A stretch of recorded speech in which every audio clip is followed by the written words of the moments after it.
Let us suppose कि एक loop of tube है जो वाटर से भरी है और वो पंप से कनेक्टेड है। इसमें एक कंटिन्यूअस फ्लो ऑफ वाटर होगा। सोचिए अगर हम इस पंप को एक ज़्यादा पावरफुल पंप से रिप्लेस कर दें जो ज़्यादा प्रेशर प्रोवाइड करेगा, तो रिजल्ट में फ्लो भी बढ़ जाएगा। इससे हम ये कंक्लूड कर सकते हैं कि जितना ज़्यादा प्रेशर होगा उतना ही ज़्यादा फ्लो होगा। इसी तरह अगर हम एक लॉन्ग वायर में पोटेंशियल या फिर पोटेंशियल डिफरेंस बढ़ाते हैं ज़्यादा सेल्स लगाकर, तो वायर में करंट भी बढ़ेगा। हम ये कह सकते हैं कि जैसे जैसे पोटेंशियल बढ़ेगा वैसे वैसे करंट भी इंक्रीज होगा। अब एक एक्टिविटी परफॉर्म करते हैं। एक लॉन्ग वायर लीजिए और उसे बैटरी और स्विच से कनेक्ट कीजिए। वायर में करंट को मेजर करने के लिए एमीटर को सर्किट में कनेक्ट कीजिए। अब एक 1.5 वोल्ट का सेल कनेक्ट करें और ऑब्जर्व करें कि करंट 0.3 एम्पियर है। अब एक और सेल ऐड करें। अब जो करंट है 0.6 एम्पियर शो कर रहा है। एक और बैटरी कनेक्ट करें तो अब 0.9 एम्पियर हो गया है। फिर 1.2 एम्पियर, 1.5 एम्पियर और ऐसे ही बढ़ता जाएगा।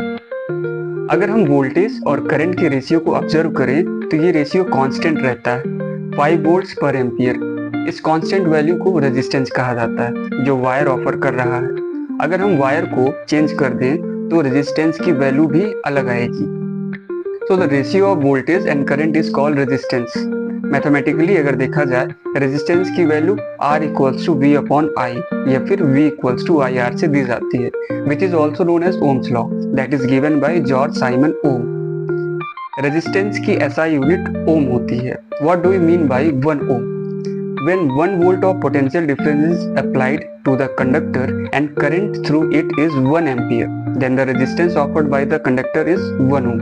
जितना कम रेजिस्टेंस होगा उतना ज़्यादा करंट कंडक्टर में फ्लो करेगा। ऐसा डिवाइस जिसे करंट में इंटेंशनली रेजिस्टेंस को बढ़ाने के लिए यूज किया जाता है उसे हम रेजिस्टर कहते हैं। रेजिस्टर तो वैसे कई प्रकार के होते हैं, लेकिन कार्बन रेजिस्टर सबसे ज़्यादा कॉमन है। ये है कार्बन रजिस्टर और आप इस रजिस्टर के रेजिस्टेंस को इसके कलर कोडिंग से पता कर सकते हैं। सर्किट में हमें ऐसे वायर्स का यूज करना चाहिए जिनमें कम से कम रेजिस्टेंस हो, ताकि करंट का लॉस वायर में कम से कम हो।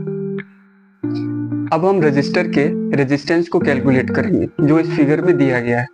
2 सेल्स कनेक्टेड हैं, दैट मीन्स 3 वोल्ट का पोटेंशियल डिफरेंस यहाँ प्रोवाइड हो रहा है। एमीटर 0.5 एम्पियर करंट शो कर रहा है। अगर equation R equals to V upon I लगाएं तो R इक्वल्स टू 3 अपॉन 0.5 होगा जो कि 60 ओम रिजल्ट देगा।